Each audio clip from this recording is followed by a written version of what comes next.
Shalom, selamat malam, selamat berkumpul dalam kasih Tuhan Yesus Kristus. Puji bagi nama Tuhan kalau di malam hari ini kita boleh kembali dihantarkan untuk bersama-sama menikmati ibadat tengah minggu di hari ini. Mari saudara-saudara kita arahkan hati kita fokuskan pikiran kita tertuju dalam ibadat tengah minggu agar kita semua menerima berkat dan sukacita di dalam ibadah kita malam hari ini. Kita akan memulai ibadah kita akan menyembah Tuhan dengan pujian yang mengatakan, kedatangan Tuhan dalam hadirat-Mu.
Bapa di dalam surga, Bapa yang kami sembah hanya dalam nama Tuhan Yesus Kristus.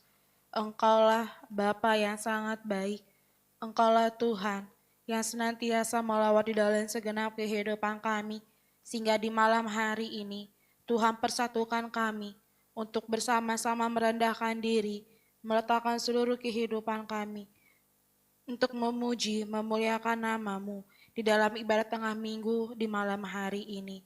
Terlebih dahulu ya Tuhan, Engkau menyucikan segenap kehidupan kami, Engkau yang mentahirkan seluruh kehidupan kami, agar seluruh kehidupan kami berkenan dan layak di hadapan-Mu. Saat ini Tuhan kami rindu untuk memuji nama-Mu, untuk mengagungkan nama-Mu. Dan juga kami rindu untuk mendengarkan firman-Mu. Biarlah ya Tuhan seluruh hamba-hamba-Mu yang terlibat di dalam pelayanan ibadah tengah minggu di malam hari ini. Engkau sucikan, Engkau kuduskan, agar pelayanan yang dilakukan berkenan di hadapan-Mu ya Tuhan. Bahkan juga sarana dan prasarana yang kami gunakan. Kami mohonkan juga pembelaan-Mu dan belas kasihan-Mu, agar ya Tuhan saat kami beribadah, tidak mengganggu jalannya ibadah kami di malam hari ini. Kami siap Tuhan untuk memuji nama-Mu, kami siap untuk mengagungkan nama-Mu. Hanya dalam nama Tuhan Yesus kami berdoa dan mengucap syukur. Haleluya. Amin. Allah yang kita sembah adalah Allah yang adil, Allah yang berkuasa, dan Allah yang selalu senantiasa membela segenap kehidupan kita semua.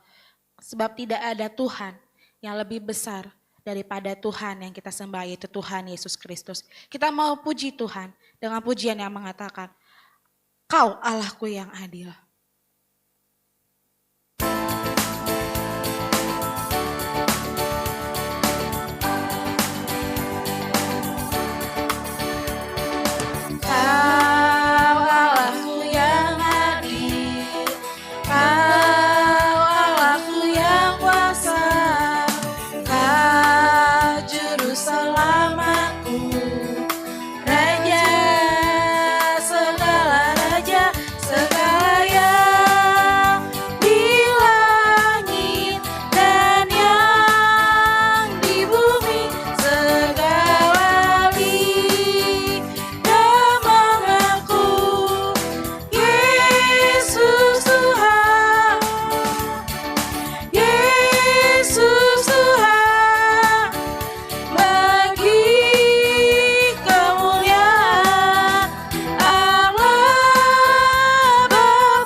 Yesus adil saudara-saudara?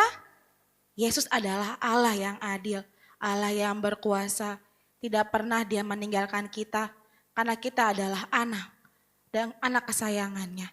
Kita mau angkat lagu penyanyi yang mengatakan Allah sumber segalanya.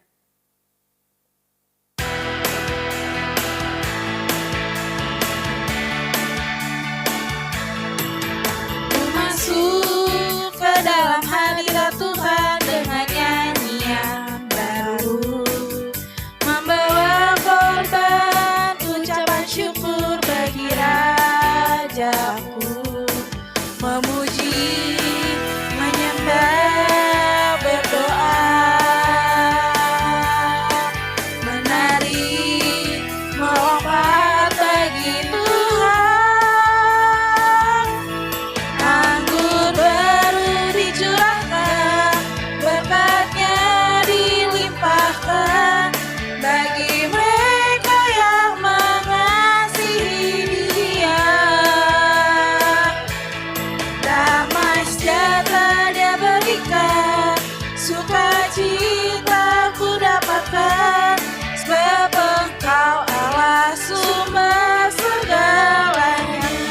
masuk ke hadirat Tuhan.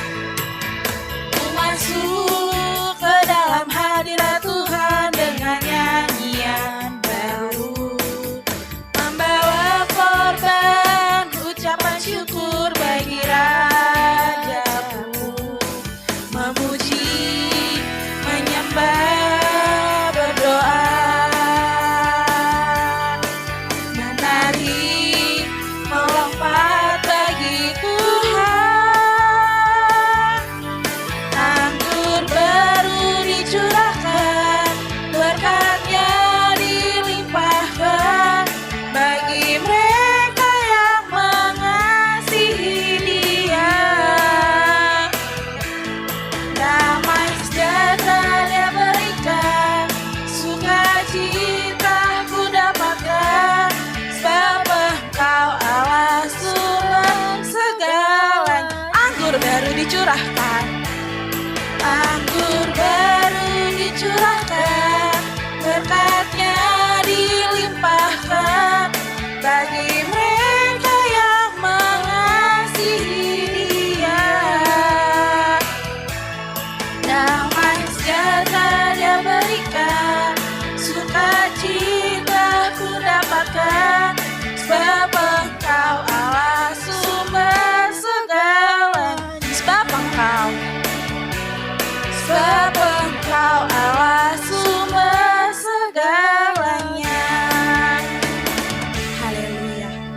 Yesuslah sumber segalanya dalam segenap kehidupan kita. Dia sumber kekuatan, Dia sumber pengharapan. Karena di dalam Dia ada jalan keluar.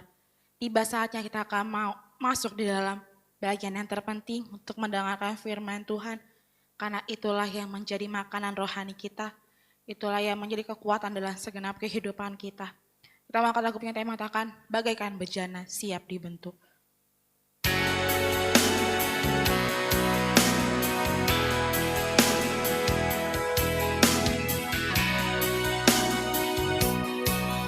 Bagaikan bejana siap dibentuk, demikian hidupku di tanganmu. Dengan urapan kuasa Roh-Mu, ku dibaharui selalu. Jadikan ku Allah dalam rumah-Mu, inilah hidupku di tangan-Mu. Bentuklah seluruh kehendak-Mu, pakailah sesuai rencana-Mu. Ku mau seperti-Mu Yesus, disempurnakan selalu dalam segenap jalanku, memuliakan nama. Bagaikan bejana, bagaikan bejana siap dibentuk, demikian hidupku di tangan-Mu. Dengan urapan kuasa Roh-Mu, ku dibaharui selalu. Jadikan ku Allah dalam rumah-Mu, inilah hidupku di tangan-Mu. Bentuklah seluruh kehendak-Mu, pakailah sesuai rencana-Mu. Ku mau seperti-Mu Yesus, disempurnakan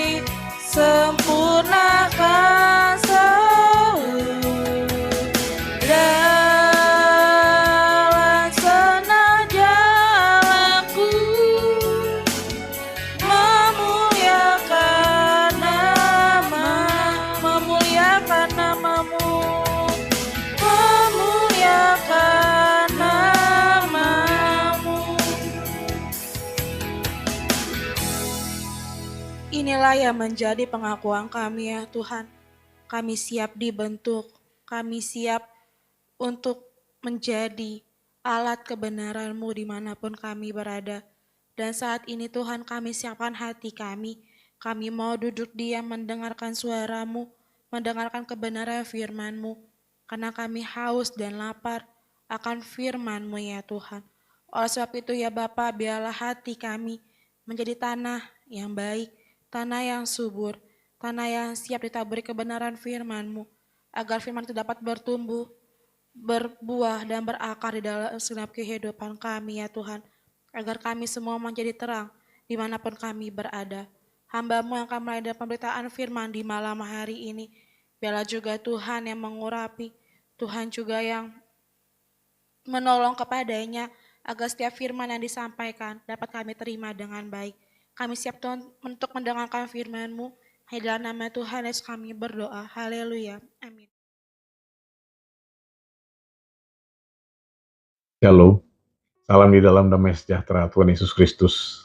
Selamat kita bertemu kembali di dalam kebenaran Injil. Ajaran Injil sepenuh untuk kita sekalian yang mengikuti siaran ibadah tengah minggu di hari ini dengan mengambil tema kebijaksanaan. Saudara dan saudari yang berbahagia, masih dalam suasana tahun baru. Tema kebijaksanaan ini sesungguhnya adalah nasihat tahun baru untuk kita sekalian, yaitu kehendak Tuhan Yesus Kristus agar kita mempergunakan, mendayagunakan kebijaksanaan dalam kehidupan kita di tahun ini.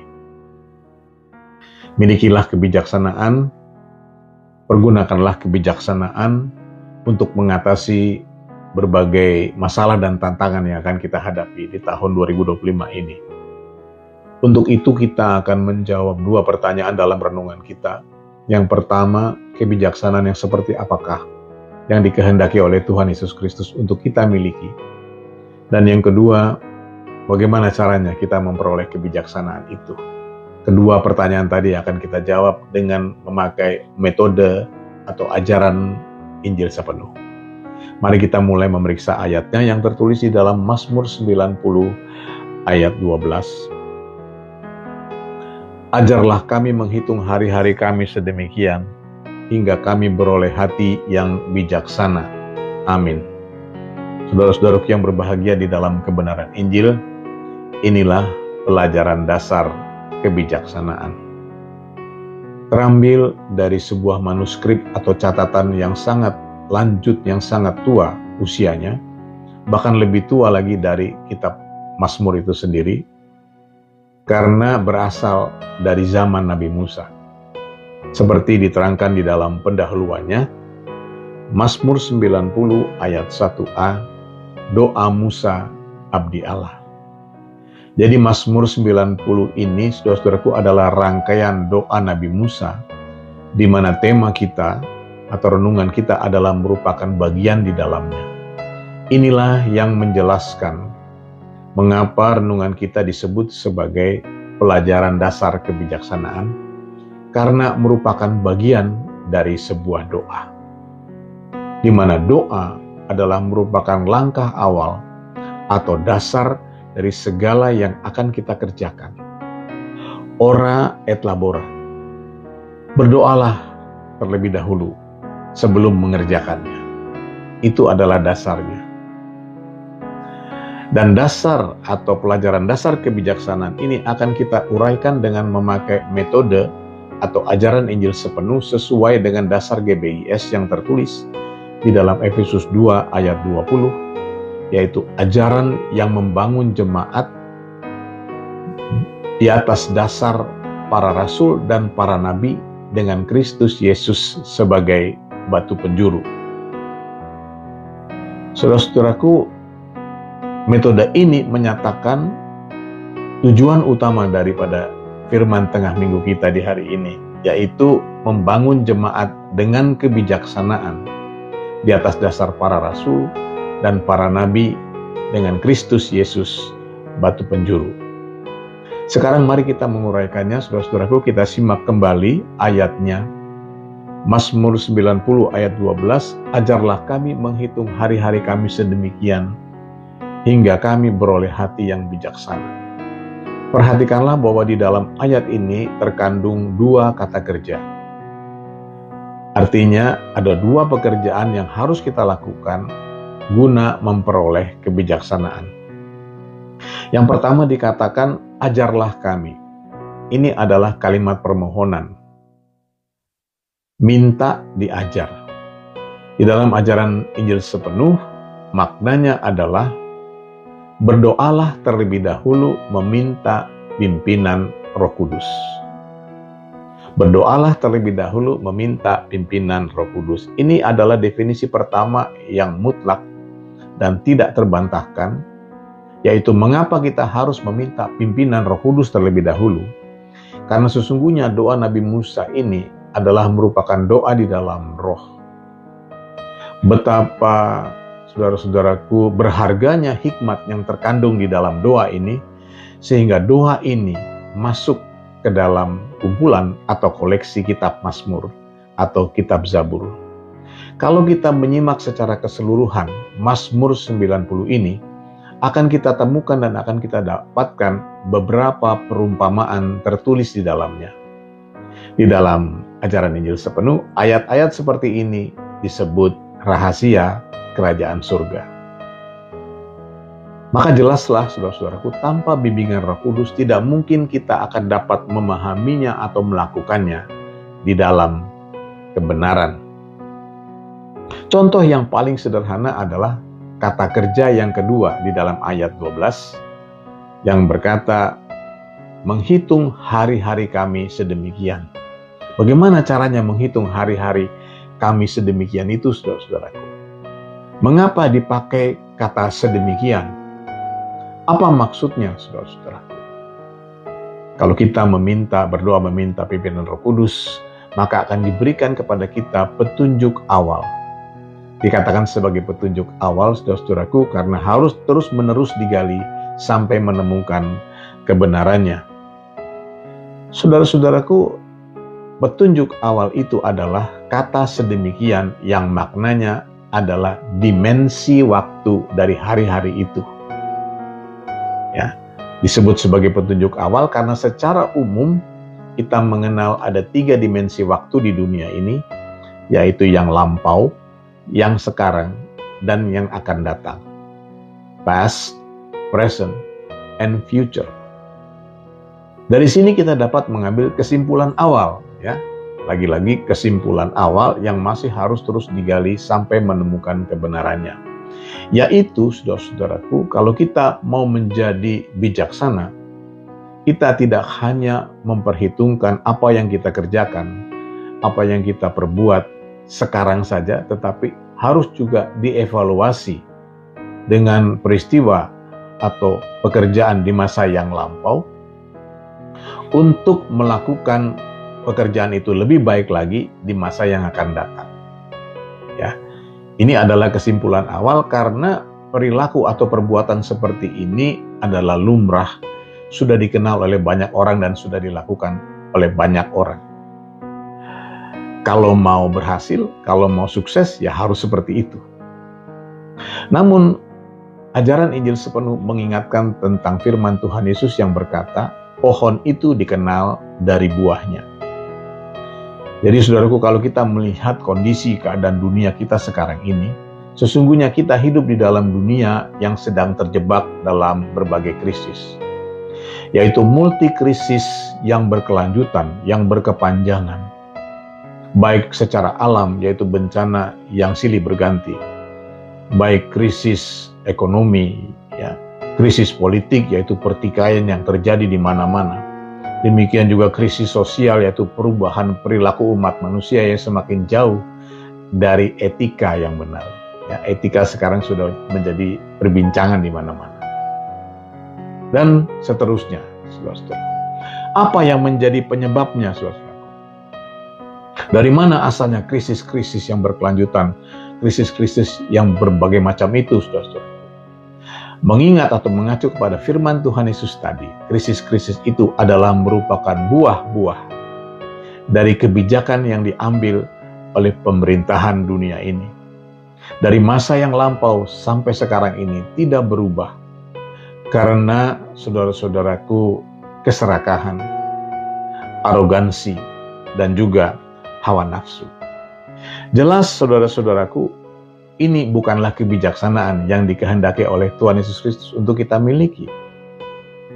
Bahkan saudara-saudaraku, kalau kita pelajari ayat-ayat yang lain tentang kebijaksanaan, kita akan menemukan kenyataan yang tragis. Kita periksa saudara-saudaraku kitab Pengkhotbah 2 ayat 13 sampai 16. Saya bacakan, saudaraku. Dan aku melihat bahwa hikmat melebihi kebodohan seperti terang melebihi kegelapan. Mata orang berhikmat ada di kepalanya, sedang orang yang bodoh berjalan dalam kegelapan. Tetapi aku tahu juga bahwa nasib yang sama menimpa mereka semua. Maka aku berkata dalam hati, nasib yang menimpa orang bodoh juga akan menimpa aku. Untuk apa aku ini dulu begitu berhikmat? Lalu aku berkata dalam hati, bahwa ini pun sia-sia. Karena tidak ada kenang-kenangan yang kekal, baik dari orang yang berhikmat maupun dari orang yang bodoh, sebab pada hari-hari yang akan datang, kesemuanya sudah lama dilupakan. Dan orang yang berhikmat mati juga seperti orang bodoh. Saudara-saudaraku yang berbahagia, di dalam Injil sepenuh, bahkan Raja Salomo sekalipun, seorang tokoh yang dikenal di seluruh dunia sebagai orang yang paling berhikmat di sepanjang zaman, bersaksi di masa tuanya di dalam kitabnya, kitab Pengkhotbah, bahwa hikmat yang dia miliki adalah sia-sia karena berakhir dengan kesia-siaan. Mengapa demikian, saudara-saudaraku? Karena tidak memiliki kekekalan. Di dalam ayat 16 tadi Salomo bersaksi, karena tidak ada kenang-kenangan yang kekal, baik dari orang yang berhikmat maupun dari orang yang bodoh, sebab pada hari-hari yang akan datang kesemuanya sudah lama dilupakan. Saudara-saudaraku yang berbahagia, inilah faktor utama kesia-siaan hikmat atau kebijaksanaan yang ada di dalam dunia ini. Faktor utama kesia-siaan itu, saudara-saudaraku, di dalam pelajaran dasar kebijaksanaan jelas mengacu, jelas berbicara tentang dimensi waktu, yaitu tidak memiliki dimensi waktu yang kekal. Saudara-saudaraku, oleh karena itulah kita harus meningkatkan kesimpulan awal ini. Kita harus menyempurnakan kesimpulan awal ini dengan memakai atau mempergunakan dimensi waktu yang kekal atau dimensi waktu yang sempurna. Apakah itu? Itulah keutamaan di dalam ajaran Injil sepenuh, yaitu Kristus Yesus batu penjuru. Artinya hari-hari yang kita hitung haruslah di dalam dimensi waktu yang sesuai dengan ajaran dan keteladanan Yesus Kristus. Maka lewat ketekunan doa, Roh Kudus akan menyatakan kebenarannya. Itulah firman Tuhan Yesus ketika Ia memperkenalkan dirinya kepada ketujuh jemaat di zaman akhir. Tertulis di dalam kitab Wahyu 1 ayat yang ke-8. Aku adalah Alfa dan Omega, firman Tuhan Allah, yang ada dan yang sudah ada dan yang akan datang, yang Maha Kuasa. Inilah dimensi waktu yang ada di dalam pribadi Tuhan Yesus Kristus. Inilah dimensi waktu yang kekal, inilah dimensi waktu yang sempurna. Dalam ajaran Injil sepenuh disebut juga sebagai kedaulatan waktu, yaitu dimensi waktu yang sesuai dengan kehendak Allah, yang sesuai dengan firman Allah, ya, Alfa dan Omega, yang sesuai dengan kepribadian Tuhan Yesus Kristus sendiri, Sang Firman, dari awal sampai akhir, yaitu dari Kejadian sampai Wahyu, yang ada di dalam 3 dimensi waktu. Disebut sebagai yang ada. Yang ada itu artinya yang selalu ada, yang tidak pernah berkesudahan, yang tidak berawal dan berakhir, yang selalu ada. Lalu dimensi waktu yang kedua disebut sebagai yang sudah ada. Yang sudah ada artinya yang sudah datang, yang sudah lahir ke dunia. Dan dimensi waktu yang ketiga disebut sebagai yang akan datang dengan keterangan yang maha kuasa. Mengapa disebut sebagai yang maha kuasa, saudara-saudaraku? Karena dialah pribadi Tuhan Yesus Kristus yang akan datang kembali di awan-awan sebagai hakim yang maha adil. Disinilah kita sudah dapat menarik kesimpulan final atau kesimpulan yang utama. Untuk memperoleh kebijaksanaan, ternyata yang kita perhitungkan bukanlah memperhitungkan pekerjaan, perbuatan, karya kita menurut dimensi waktu yang ada di dunia ini, saudara-saudaraku, melainkan menghitung hari-hari kehidupan kita sesuai dengan kepribadian Yesus Kristus, yaitu sesuai dengan ajaran dan keteladanannya. Alfa dan Omega, firman Allah yang hidup dari Kejadian sampai Wahyu. Yang ternyata inilah yang merupakan keutamaan dari ajaran Injil sepenuhnya, yaitu membangun jemaat di atas dasar para rasul, yaitu perjanjian baru, dan para nabi, yaitu perjanjian lama, dengan Kristus Yesus batu penjuru, yang artinya hanya fokus tertuju atau memandang kepada Tuhan Yesus Kristus. Bagaimana caranya? Bagaimana prosesnya? Bagaimana kita dapat memenuhi kriteria ini, yaitu menghitung hari-hari dengan dimensi waktu yang ada di dalam Tuhan Yesus Kristus? Lewat satu ilustrasi Injil, saudara-saudaraku, kita akan langsung mendapat jawabannya tanpa bertele-tele. Kita periksa satu peristiwa Injil yang tertulis di dalam Matius 13 ayat 10-11. Matius 13 ayat 10-11. Maka datanglah murid-muridnya dan bertanya kepadanya, "Mengapa engkau berkata-kata kepada mereka dalam perumpamaan?" Jawab Yesus, "Kepadamu diberi karunia untuk mengetahui rahasia kerajaan surga, tetapi kepada mereka tidak." Amin. Saudara-saudaraku, kebijaksanaan di dalam kebenaran yang bersumber dari firman Allah dari awal sampai akhir, yaitu firman yang telah menjelma menjadi manusia. Firman Allah itu sesungguhnya adalah rahasia kerajaan surga. Seperti yang sudah disampaikan di awal tadi, saudara-saudaraku, tanpa bimbingan Roh Kudus tidak mungkin kita dapat memahaminya dan melakukannya di dalam kebenaran.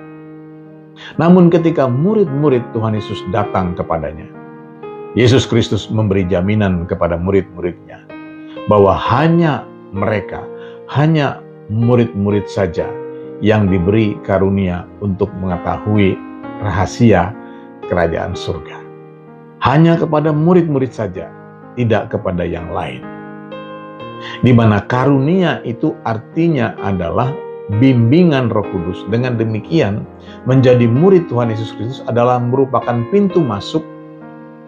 Roh Kudus memimpin kehidupan kita di dalam kebijaksanaan. Maka jelaslah satu-satunya solusi bagi kita untuk beroleh hati yang bijaksana adalah menjadi murid-murid Tuhan Yesus Kristus. Akhirnya, saudara-saudaraku, apakah kebijaksanaan itu benar-benar merupakan kehendak dari Tuhan Yesus Kristus? Jawabannya adalah benar. Sesuai dengan firman Tuhan Yesus atau ajaran Yesus Kristus di dalam perumpamaan gadis-gadis yang bijaksana dan gadis-gadis yang bodoh. Pelajaran kerajaan surga tentang gadis-gadis yang bijaksana dan gadis-gadis yang bodoh. Saya rasa kita semua sudah mengenal, sudah mengetahui perumpamaan itu secara keseluruhan. Jadi tidak perlu kita bacakan tempat ini ayat-ayatnya. Dari perumpamaan gadis-gadis yang bijaksana itu jelaslah, nyatalah kehendak Tuhan Yesus Kristus kepada jemaatnya agar menjadi bijaksana. Dengan perkataan lain, bagaimana caranya kita yang hidup di tengah-tengah dunia yang dilanda berbagai krisis dapat tetap aman dan tentram sampai Tuhan Yesus Kristus, Sang Mempelai Surgawi, datang kedua kali. Jadilah mempelai, jadilah jemaat yang bijaksana. Saudara-saudaraku, itulah yang kita perlukan di zaman sekarang ini. Yaitu sesuai dengan perumpamaan gadis-gadis yang bijaksana yang tertulis di dalam Matius pasal 25 yang merupakan bagian atau lanjutan dari Matius pasal 24 yang berjudul khotbah tentang akhir zaman. Mungkin ada yang bertanya, apakah dengan demikian sekarang sudah akhir zaman? Jawabannya adalah iya. Ajaran Injil sepenuh sudah menyatakan kepada kita sekalian, sejak munculnya pandemi COVID-19, pencobaan yang melanda seluruh dunia tanpa terkecuali, itulah tandanya akhir zaman sudah datang. Saudara-saudaraku yang berbahagia di dalam nama Tuhan Yesus Kristus, mungkin ada juga yang nyeletuk. Saudara. Kalau nyeletuk ini agak berbahaya. Saudara. Kalau begitu, kapan kiamat? Janganlah menanyakan tentang kiamat, sebab ada tertulis 1 hari sama dengan 1000 tahun, dan 1000 tahun sama dengan 1 hari. Yang juga tertulis di dalam doa Nabi Musa. Mazmur 90 ayat 4. Sebab di matamu 1000 tahun sama seperti hari kemarin apabila berlalu, atau seperti suatu giliran jaga di waktu malam. Inilah saudara-saudaraku seperti yang disampaikan di awal tadi, doa Nabi Musa yang merupakan rahasia kerajaan surga. Artinya hanya dapat dimengerti, hanya dapat diuraikan, hanya dapat dimaknai oleh murid-murid Tuhan Yesus. Dan itu sudah tertulis di dalam Injil. Siapakah murid Tuhan Yesus itu? Dialah Rasul Petrus yang menulis di dalam kitabnya 2 Petrus 3 ayat 8. Akan tetapi saudara-saudaraku yang kekasih, yang satu ini tidak boleh kamu lupakan, yaitu bahwa di hadapan Tuhan 1 hari sama seperti 1000 tahun, dan 1000 tahun sama seperti 1 hari. Inilah tulisan Rasul Petrus yang menjawab saudara-saudaraku rahasia yang terkandung di dalam doa Nabi Musa. Di hadapan Tuhan, 1 hari sama dengan 1000 tahun, dan 1000 tahun sama dengan 1 hari. Yang artinya, janganlah kita mengurusi tentang akhir zaman, tentang hari kiamat. Ya. Janganlah kita mengurusi tentang hari kiamat, sebab usia kita tidak sampai 100 tahun. Janganlah kita mengurusi peristiwa yang terjadi setiap 1000 tahun. Itu jauh jaraknya dari kehidupan kita sekarang ini. Jauh dimensinya dari kehidupan kita sekarang ini. Saudara-saudaraku yang berbahagia di dalam Injil sepenuh, tahukah Anda bahwa Rasul Petrus menulis ayat ini sebagai peringatan kepada para pengejek, yaitu orang-orang bebal dan umat yang bodoh. Kita baca ayat yang terakhir, 2 Petrus 3 ayat 3-8. 2 Petrus 3 ayat 3-8. Yang terutama harus kamu ketahui ialah bahwa pada hari-hari zaman akhir akan tampil pengejek-pengejek dengan ejekan-ejekannya, yaitu orang-orang yang hidup menuruti hawa nafsunya. Kata mereka, di manakah janji tentang kedatangannya itu? Sebab sejak bapa-bapa leluhur kita meninggal, segala sesuatu tetap seperti semula pada waktu dunia diciptakan. Mereka sengaja tidak mau tahu bahwa oleh firman Allah langit telah ada sejak dahulu dan bumi juga yang berasal dari air dan oleh air, dan bahwa oleh air itu bumi yang dahulu telah binasa dimusnahkan oleh air bah. Tetapi oleh firman itu juga langit dan bumi yang sekarang terpelihara dari api dan disimpan untuk hari penghakiman dan kebinasaan orang-orang fasik. Akan tetapi saudara-saudaraku yang kekasih, yang satu ini tidak boleh kamu lupakan, yaitu bahwa di hadapan Tuhan satu hari sama seperti 1000 tahun, dan 1000 tahun sama seperti satu hari. Amin. Saudara-saudaraku, kita sekarang hidup di dalam dunia yang terjebak dalam berbagai krisis yang berkelanjutan. Oleh karena itu, janganlah kita menjadi serupa dengan dunia, agar jangan kita menjadi sengsara.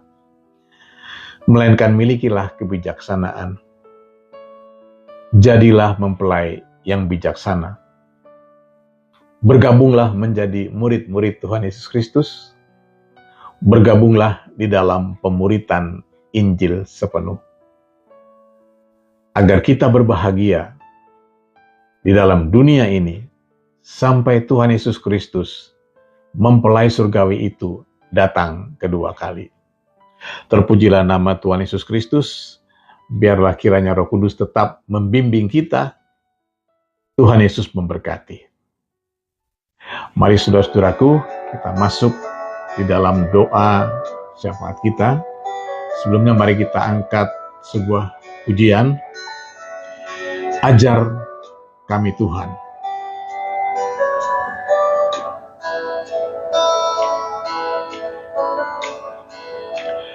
Ajar kami Tuhan, menghitung hari-hari, agar kami beroleh hati bijaksana.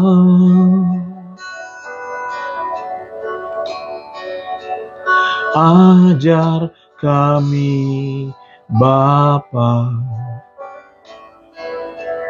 hidup dalam jalan-Mu, agar semua rencana-Mu digenapi. Mulialah nama-Mu Tuhan, dan ajaib jalan-Mu. Bimbing kami di setiap waktu. Besar setiamu Tuhan, agunglah karyamu. Yesus, kami bersyukur padamu. Kita angkat sekali lagi, saudara-saudaraku. Ajar kami Tuhan.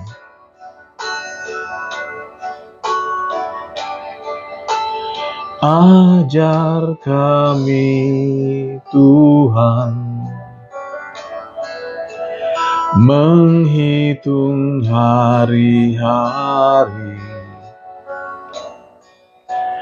agar kami beroleh hati bijaksana.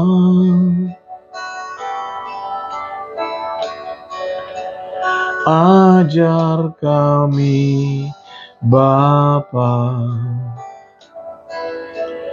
hidup dalam jalan-Mu, agar semua rencana-Mu digenapi.